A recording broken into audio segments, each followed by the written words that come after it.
What's up, Internet? Jay here with Nerd Rage Against the Machine, and this is kind of be a weird video, especially considering it's a kind of a surprise go live kind of thing. And so I wanted to start this with just a very simple question. I'm trying to evaluate what content works best on this channel. And because I've seen like some of the toy videos do really well, some of like the 3D printing videos do pretty well, and sometimes the game videos have done very well. So not only that, but I've also been doing a lot of live streaming of RPGs. And those have been doing okay, but I'm just questioning if it's worth continuing. So I know there's no one in, well, people just jumped in as soon as I said that. So hi, Jay here, Nerd Rage Against the Machine. And so I guess my first question to everybody is the same. What are your thoughts on my live streaming of games? Is that something you guys are enjoying, or is it just useless content? Hey, Bjorn, how's it going? Because again, I'm kind of trying to figure out what works best for my channel. I don't want to spread myself too thin, but I also don't want to laser focus when I do have a lot of interest. You know, I like collecting action figures, if you can't tell. And I also like gaming and stuff. Fair enough, Jim. Now, is it tough to follow because of the time, or is it tough to follow just because it's a long-winded kind of thing? That's one of the reasons I'm kind of curious about that. Because, again, I want to do them. I really do. But at the same time, if it's not everyone's cup of tea, it's more, maybe it's more work than it's worth, is I guess where I'm going with this. So that's one of the reasons I'm asking. But I am glad to hear the toys and game reviews are good. I will definitely keep both of those up. And thank you for the comment, Jim Largo. I don't know if that's how they do it. Aha! I finally learned how to put comments on the screen. Toys and game reviews are good. A little tough to follow with a live stream and gaming, and I get that. That's kind of where I'm curious about, because, like I said, I do like both processes. I do enjoy. First off, I'm a gamer first and foremost. I've been a gamer for a very long time. I started back with Redbox and D&D back in the early '80s. In fact, when I started, it was the Satanic Panic. Right in the middle of it, we were actually moving from the U.S. to Scotland, and we, on the move, like we were hearing all the, we were seeing the 700 Club stuff about all that, and well,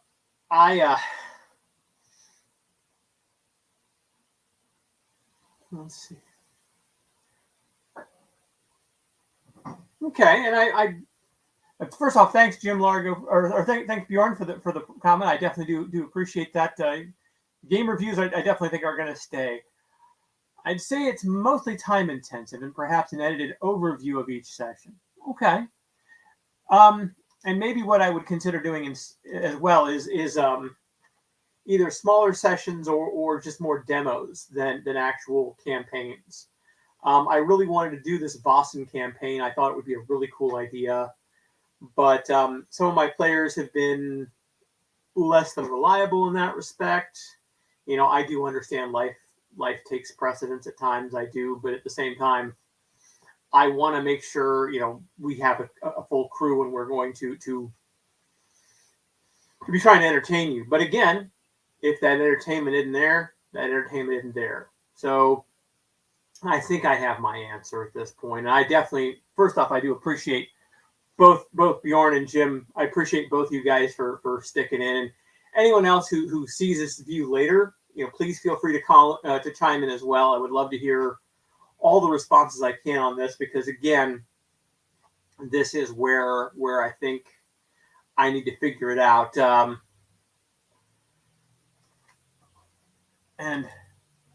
I do agree with that, Jim. I really do. I like, one of the things I've always been, and it's an odd thing, and I know like Sean, who you may have seen on my live streams, constantly gives me crap for not being a huge D&D cheerleader, which I am not.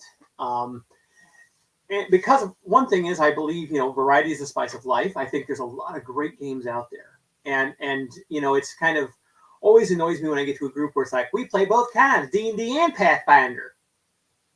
Okay, because I've never played D&D before. In fact, one of my biggest frustrations is when these kind of people will be like, oh, I'll play anything. Oh, except for whatever that is. Oh God, I hate that game. I've never tried it, but I know I'm going to hate it. And it's like, dude, I have had more experience with bad D&D and good D&D than you've probably had experience with whatever the game is I'm talking about.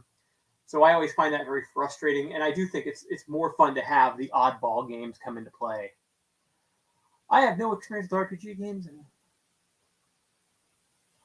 I definitely do appreciate that, Bjorn, and that's one of the things they're there for. Role-playing, honestly, is one of those things. And it is kind of an offshoot of the toy collecting, if you think about it in some respects, because really, role-playing games are all about telling a story.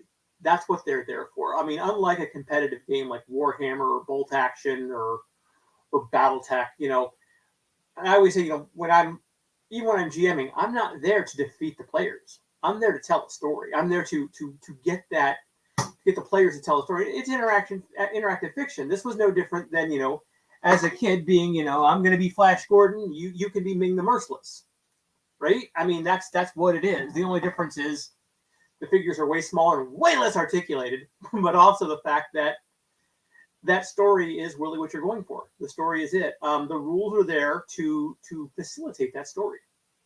And that's one of the reasons I've always enjoyed role-playing.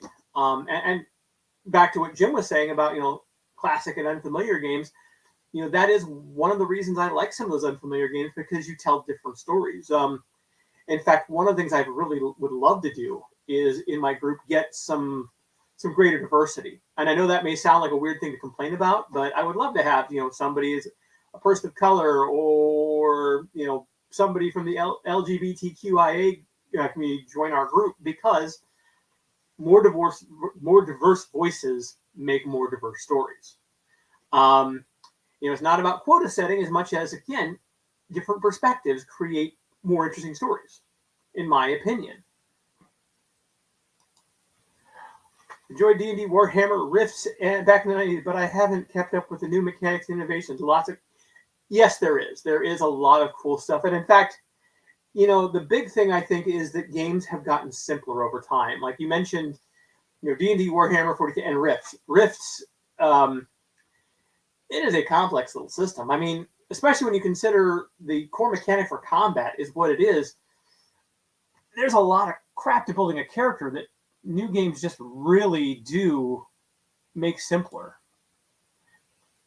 And to that end, Bjorn, I would say the best recommendation I would have for doing Star Wars is probably finding the D6 books. The new stuff is okay.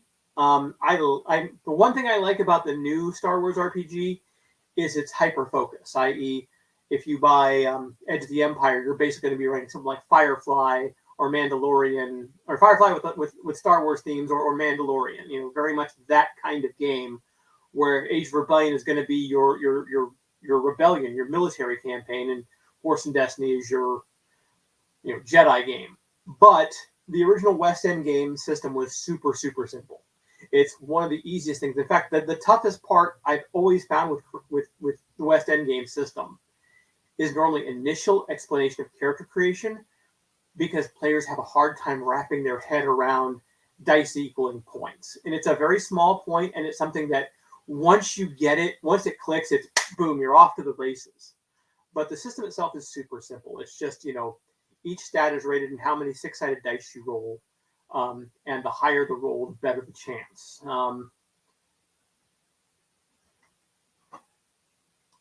Yes, there is.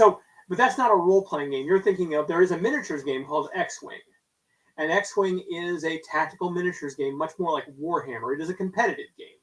Now, there's nothing wrong with that. In fact, X-Wing is a pretty good little system. It uses blind movement, which is a lot of fun. So since you never know where anyone else is going, it can be a lot of fun. But that is much more of a miniatures or competitive type game, and it's pretty easy to get into. As is, the other Fantasy Flight games like Star Wars Legions or Star Wars Imperial Assault, which would be more, again, board gaming versus role playing. The real difference again is that idea of the story. So in a case of something like, say, I don't know, let's say Call of Cthulhu. I would create a horror story, or even with Vossum. Like right now, we're playing the story out where they found out about this potential monster who's living among the people in this island, and that's the story. As opposed to where in Star Wars, an X-wing, something like that, it'd be more like, here's my squad. I've got 200 points. You've got 200 points. Now let's set up a basic scenario to fight that out.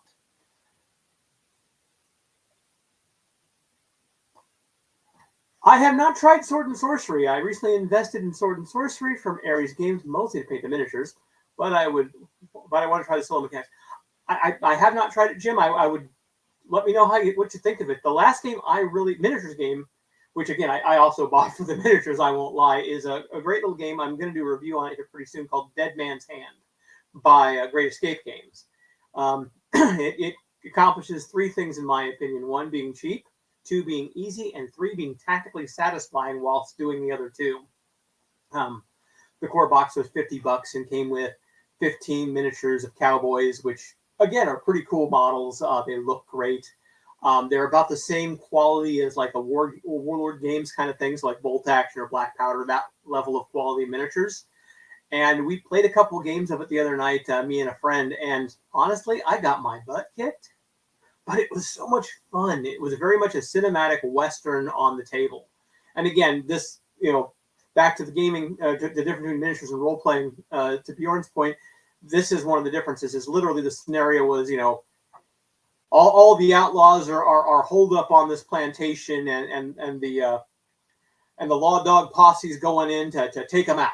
That was really all we needed. And it was, you put your guys on your side, I put my guys on my side, 21 reputation points, which is how you scale armies in that game, a piece, and then let's just go to it. And probably the biggest thing we figured out in that game was the importance and difference between shotguns and rifles, because shotguns are deadly at close combat, which you'd expect. But man, the rifles, they had that nice long range. So it was kind of, I got the benefit of long range, but once he got close, oh boy. A Western RPG can be fun. I've done a couple. I would recommend, if you've never tried it, Aces and Eights by Kenzer Company.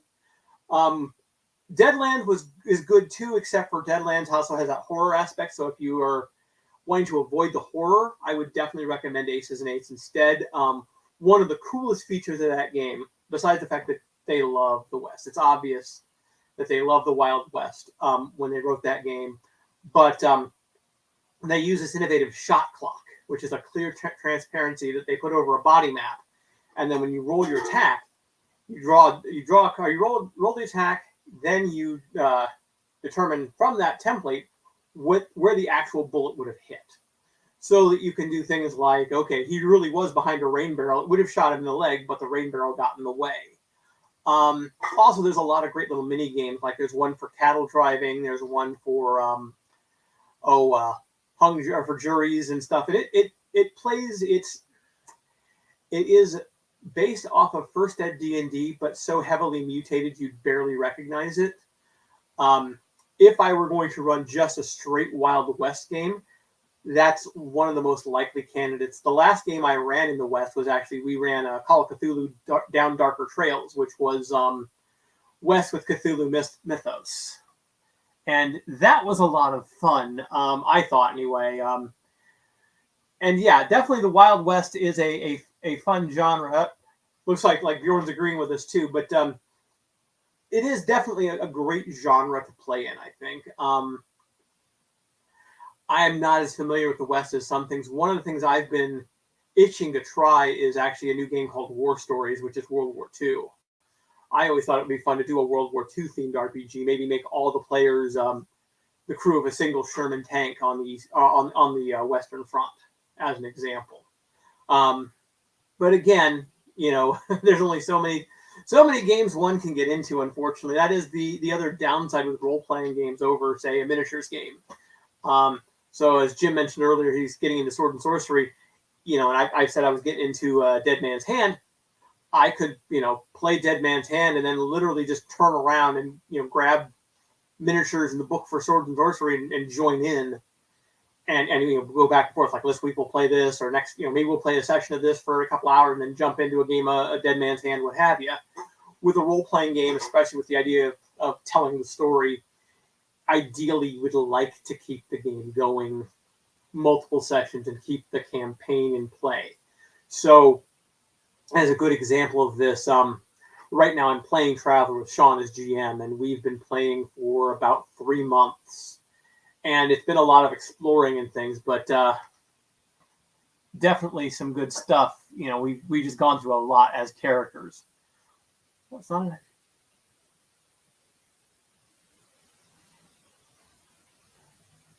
Boylet Hobby, while it's not an RPG, Boylet Hobby Time has an interesting Western sci-fi mashup that would... I'll have to check it out. I'm not familiar with Boylet Hobby, I'll be honest, or Boylet Hobby Time, to be honest with you, Bjorn, but, that's the thing, is that there's a lot of great games out there and a lot of great stories that could be told with different systems. In fact, that's one of the things is, personally, I've got a lot of stuff, that I definitely could still review. There's a game I picked up recently, Fey Noir, which I thought was kind of cool. It's imagine fairies and all the mystical creatures existing in the world, but the world in the 1920s. And it's a ton of fun. Formerly, I don't have any enthusiasm. Yeah, that is really a tough part of living overseas. I have a friend actually who teaches his English in Japan, and I've talked to him about different games and miniatures and stuff, and not only different parts of the world, the language barrier and all the other things that can definitely make it tough. One of the things I think is interesting too is again, and this is even true in the States. What's popular in one area can be completely unpopular in another. I remember when I got into HeroClix way back in the day, back in college, and players were like, one store in like one part of Iowa City was like, you could barely get HeroClix in because they were so damn popular. And then you'd go to Coralville, which is the only suburb of it, and there's a game store there, and like they couldn't give the stuff away. So it was that very different,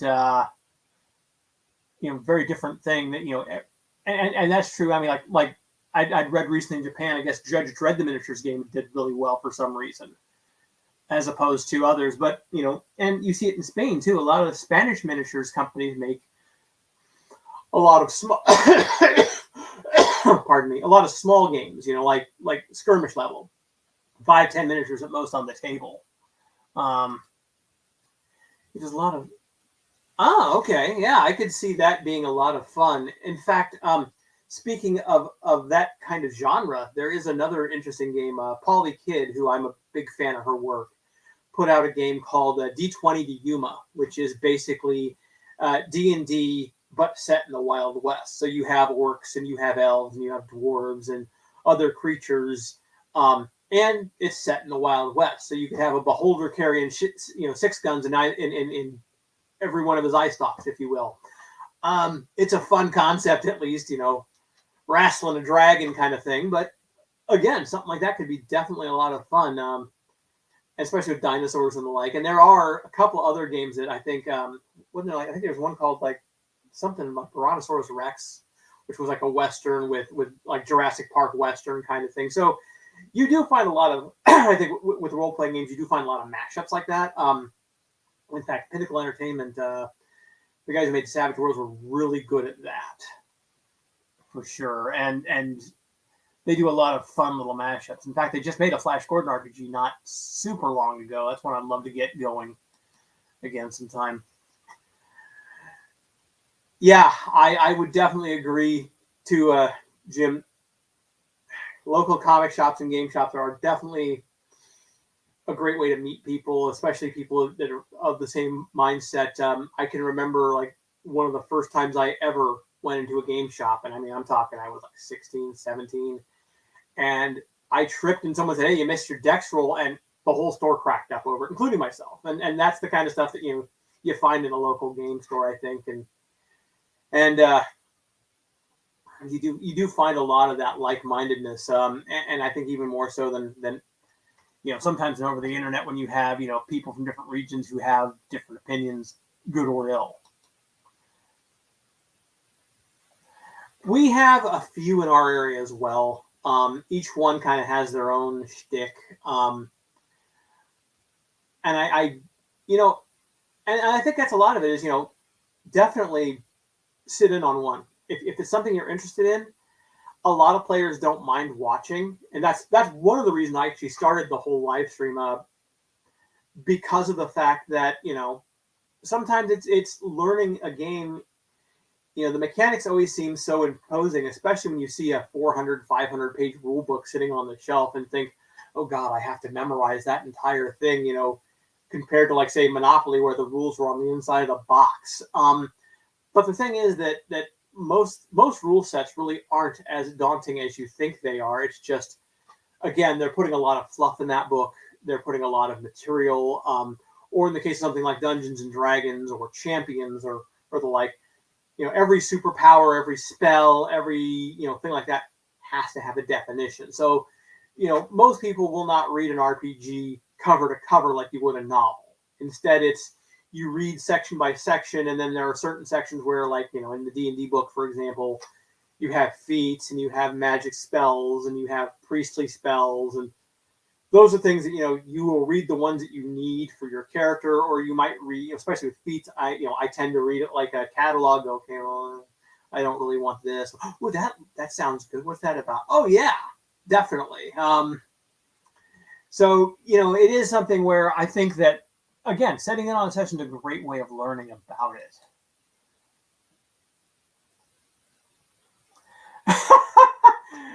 Sorry, Jim, I had to, because I've been there, and I agree. It is, I always try to explain to people, yeah, you can, when it comes to miniatures gaming, it's, yeah, you could always come with the gray paint, unpainted gray Legion, and some of those guys are good players, don't get me wrong, but, part of the joy of miniatures gaming is that pageantry, that idea of, you could technically play these with cardboard tokens that say Orc 1, Orc 2, Orc 3, Orc 4, but how much more cool is it when you see that horde of, orcs all well painted coming down the field at you? It's just so much more beautiful. It really, and yes, I would definitely agree to that. That's, it's the pageantry. It's just kind of like a baseball game. Yeah, I could go play baseball wearing shorts and a t-shirt, maybe my cyberpunk ball cap here, but there's something about the full uniform, and when both teams are fully uniformed, that gives it a more of a pageantry, and this is true with, football, or European football, American football, it looks better when it's all together. And that's true with role playing, and even with miniatures games, and even, I'll be honest, as a role player, I am a very props heavy GM. I mean, when I started working on possibly doing the Alien miniature, that's one of the reasons I printed this bad boy. Even though it's for the role-playing game and serves no other purpose than to just sit in the background, the fact that we have a somewhat in-scale Apache class or Cheyenne class dropship is just cool as all get out when you drop this on the table next to players. I have boxes of Alien miniatures and even some Starship terrain and a 3-foot by 3-foot spaceship table that I put together to make the game look more inviting. It's, and I think part of it is I always like building models and stuff as well. I think, and again, action figure customization kind of rules into that as well, as does the 3D printing and fabrication. But there's just something really cool about, when you see a table, again, I could use cardboard counters, I could use a paper map, and that would work. But when you see, a fully laid out dungeon and you see orcs and trolls and wyverns and all that stuff on the table, oh man, does it look amazing.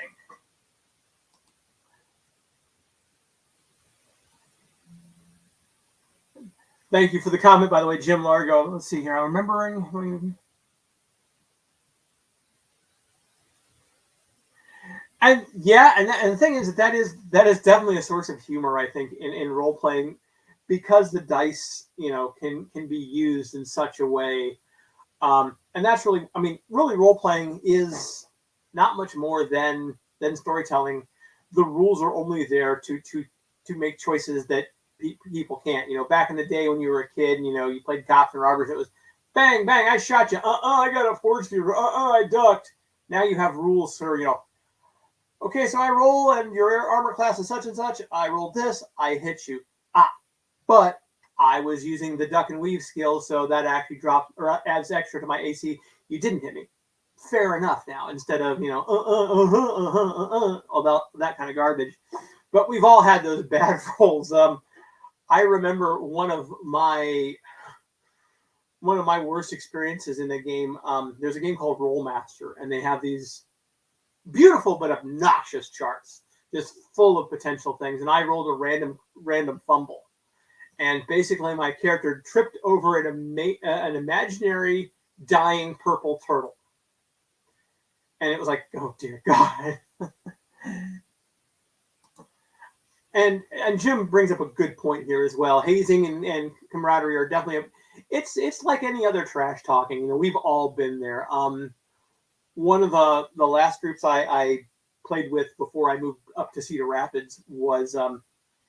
we had one player who was a ranger, and he kicked the door open and just, got a face full of arrows. So then every chance we got, every time that he was up to check a door, be like, you can kick it open, right? Just go and kick it open. Kick it open. Kick it open. Yeah, kick it open. Because it was fun. And he knew we were all in jest. He knew it wasn't, we weren't angry with him. It was just good-natured ribbing. And some of that stuff can be a lot of fun, I think. And that's why I love this hobby, and why, I do like playing role-playing games, and I do want to share that. So I guess at this point, what I'm feeling, at least a consensus, and I realize that I'm only hearing from a few people at this point, so I will leave this video up for now, and please feel free to comment in the comment section if the live streams are helping or not. Otherwise, I'm thinking I may just go away from that and go back to more reviews and overviews, and maybe do the occasional stream for a specific game or for a specific event. Like probably one of the ones I was proudest of was the one where we played Star Trek Adventure Gaming: The Final Frontier with Michael Scott, who was the creator of the game. That was a ton of fun. And it was, one, it's not a game everyone can experience, but two, we had the actual designer there who then talked our ear off for about an hour after stream about making the game and how great it was and all the benefits and drawbacks and other things he was working on. So it was a lot of fun. So yeah, I mean, I think there was a lot to go on there, and I appreciate your thoughts, and I think that's kind of where I'm going to go. Is we will finish up the current scenario for Vossen, but then we may just go ahead and saunter out of that for now, and then maybe do the occasional live stream of an RPG.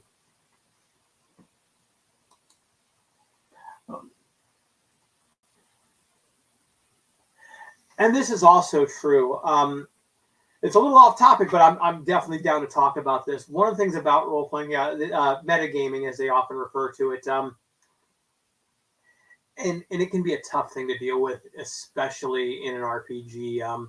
We've had, in fact, one of the things I've always, one of my favorite stories was actually we were playing the game Vampire, and the GM insisted that nobody tell each other what clan they were, because too many players would try to use that knowledge. Oh, you're Tremere, you're already one step toward Blood Bond, or oh, you're a Toreador, so here's something shiny that'll shut you up. And so I built a character that was effectively R. Lee Ermey. All right, you maggots, shut the hell up. There's nothing here from scares and queers. And I built this character, and the entire night, all the players are like, he's playing a bourgeois. No, he's playing Gangrel. He's playing bourgeois. I was actually a Ventrue, the clan of leadership.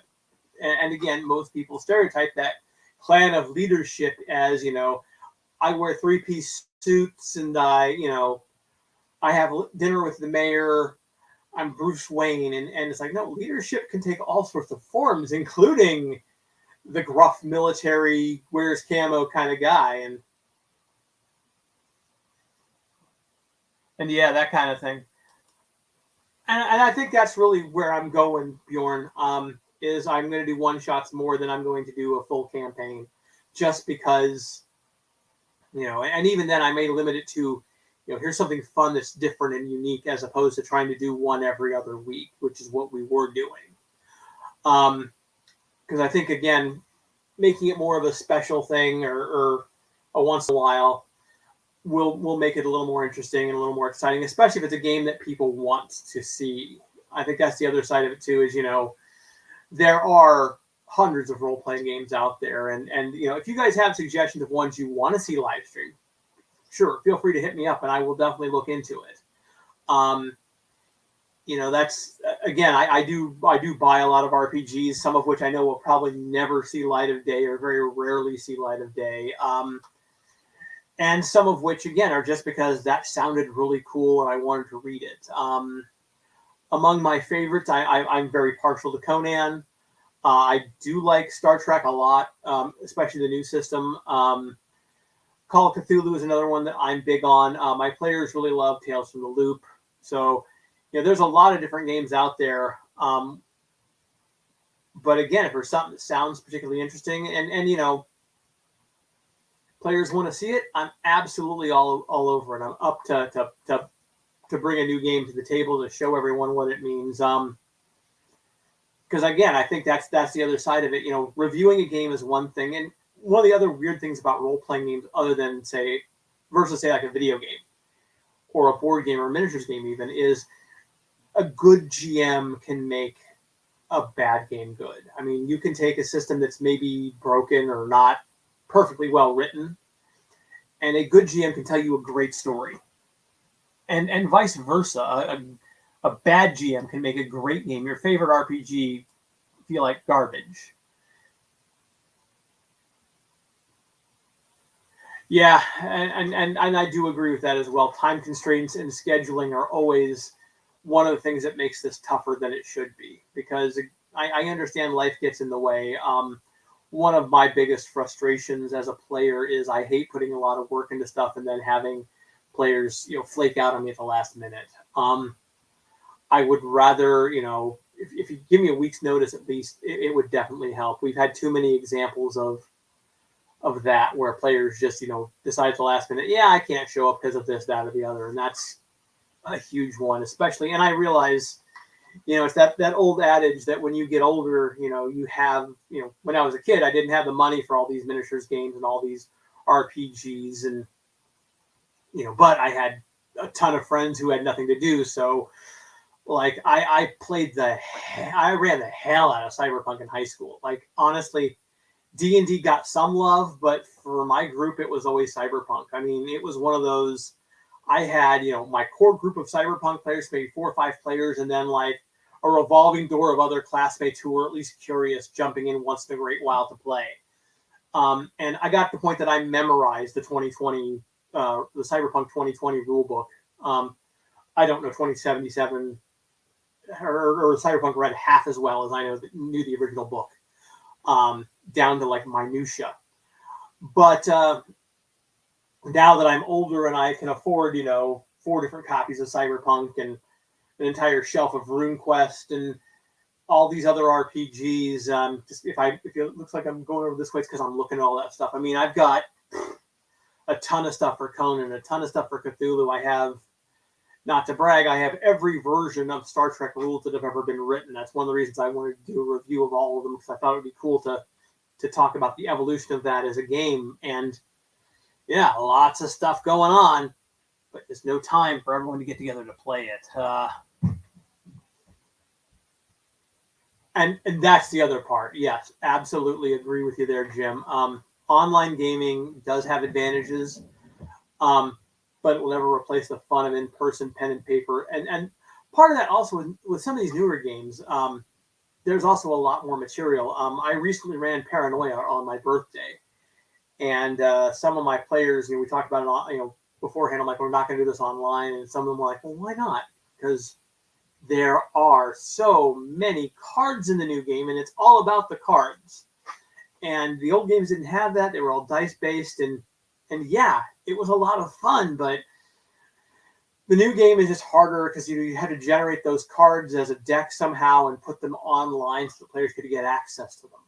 It could be done, but it's just a big pain in the neck. Or a game like Torg, which I enjoy Torg as well, but it's got a ton of cards, it's got a ton of dice, it's got a ton of counters that you have to keep manipulating, and it's almost more like a board game at that point by the amount of stuff you've got going on the table, which again is awesome, but makes it much harder to play over the internet. And that's on top of, again, just the fun of being in the room with everyone and being able to share snacks and share jokes and be there. And I do agree with you there, Bjorn. The cyberpunk genre is a lot of fun. In fact, I'll be honest, the cyberpunk rulebook, I bought the first one back in the day, the 2013 edition. Imagine the dark future of 2013. And then there was the dark future of 2020, which kind of came true. But the genre has always excited me. In fact, I was the guy when Shadowrun came out and Cyberpunk, they came out the same year. I bought Cyberpunk mostly because A, it was slightly cheaper, and B, it was part of the interlock system, which Mechton was based on, and I liked Mechton, and I thought, hey, I could maybe throw Mecha into my Cyberpunk game. Who knows? Very rarely happened. They did later put out like the heavy metal book, which did that. But yeah, I think cyberpunk as a genre is a lot of fun. From a role-playing perspective, the one thing about cyberpunk is it's always going to be short story because it's about revolution. It's about, making the change. And that's a lot of fun. And that's for sure. Jim Largo's writing, let's see, I'd love to play some pulp fiction type adventure, perhaps the steampunk elements of real pulp fiction, not the Tarantino. I know where you're going with this. There are some, and I would agree, pulp is a lot of fun. There's a game, Mercenary Spies and Private Eyes, which is based on the Tunnels and Trolls mechanics. And when they wrote it, they said they were totally inspired by Raiders of the Lost Ark, and that would be probably the first thing I would think of to run would be a very high pulp action adventure, punch a Nazi in the face kind of game. But yeah, I would agree that pulp could be pulp is a lot of fun, especially in that genre, because of what it represents. And you have the good and bad is bad. If you haven't tried it, I would also recommend, oddly enough, Torg. One of the cool things in Torg is that you have different realities invading Earth. And one of the realities, for example, the Nile Empire is very much pulp. And once you hit a different reality, you have a chance of being changed by that reality. And so like some of the rules in pulp or in the Nile Empire are things like the law of morality. There is no gray. You're either good or bad. And it's a lot of fun with that. And yeah, I think that pulp is a good genre and does translate really well to role playing as a genre.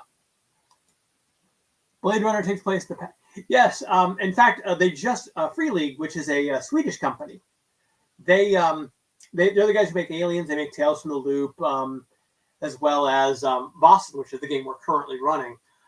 They are just finishing up their Kickstarter for a Blade Runner role playing game, and I looked at it and I'm not going to Kickstart it not because I don't like the company. I think the company's great, but I refuse to use Kickstarter anymore, just as a general principle. It's going to be available. I will buy it when it's available, most likely. And there is some differences between noir and pulp. I think pulp tends to be more early 30s, more high heroics, more Indiana Jones, whereas noir you tend to think closer to Chinatown, more gritty, more dark, or Fritz Lang's M, that kind of mentality where everything is dark. Now, and the two do share definitely a lot of similarities. You could go from noir to pulp pretty easily, but there is definitely distinction, I think, between the two genres. But yeah, Raiders of the Lost Ark, or even like the Phantom, Flash Gordon would also be considered pulp. But yeah, I would definitely dig doing some more pulp type role playing as well. One of the things I've been debating is with my group if we're going to not be doing an online stream all the time would be to do something more like Dune, perhaps. Dune or Star Trek are kind of where I'm leaning. And oh yeah, Doc Savage. I forgot about Doc Savage. Good point there. The Shadow, which again, he can be a little more noir, the Shadow, but Doc Savage is definitely in the center of Pulp there. A good fun character. And that again is where role playing, again, its biggest strength is you're literally just telling a story. And I think as a GM, the best thing you can do is let your players help tell that story. And that's what I've always strived to do, at least, is let the players kind of have some control, have some agency over what's going on. But yeah, I think from going forward, just from this discussion, and I want to thank you both and anyone else who watches this, I want to thank you as well for showing up to kind of help me get my head around this. But at the moment, I'm leaning really heavily toward the idea of where we'll finish up Vossen, at least in the next session or so, and then from there, I'm going to start looking at maybe doing the live stream RPG events as kind of a single shot, once in a great while. Here's a new game I really wanted everyone to see, or here's a reason. I have invited Polly Kid, who is the author of Lace and Steel and D20 to Yuma. I have invited her to join us in the stream, and I would, if she wants to run, I would love that. I would love to play in a game that she ran. I think that would be a lot of fun, whether it's D20 to Yuma, Lace and Steel, or what have you. And I know she's kind of obsessed with the pulp fiction, the pulp, the Rocket Ranger kind of thing as well. So who knows? And there could be, I think, a lot of fun with that genre as well. The Buck Rogers / Gordon, not really science fiction, more science fantasy aspect. And I realize Star Wars is part of that as well. And maybe that's something we'll do sometime is a one shot of Star Wars, since we already gave Star Trek so much love. But yeah,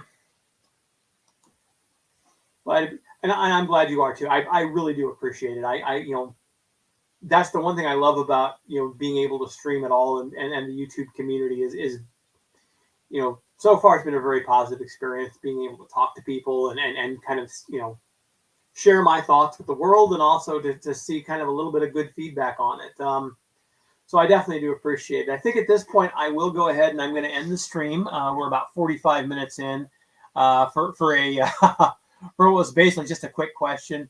I do appreciate it. And I want to thank everyone for joining us. And in the meantime, take care. And I bid you adieu and happy gaming and or modeling and or action figure collecting. Take care.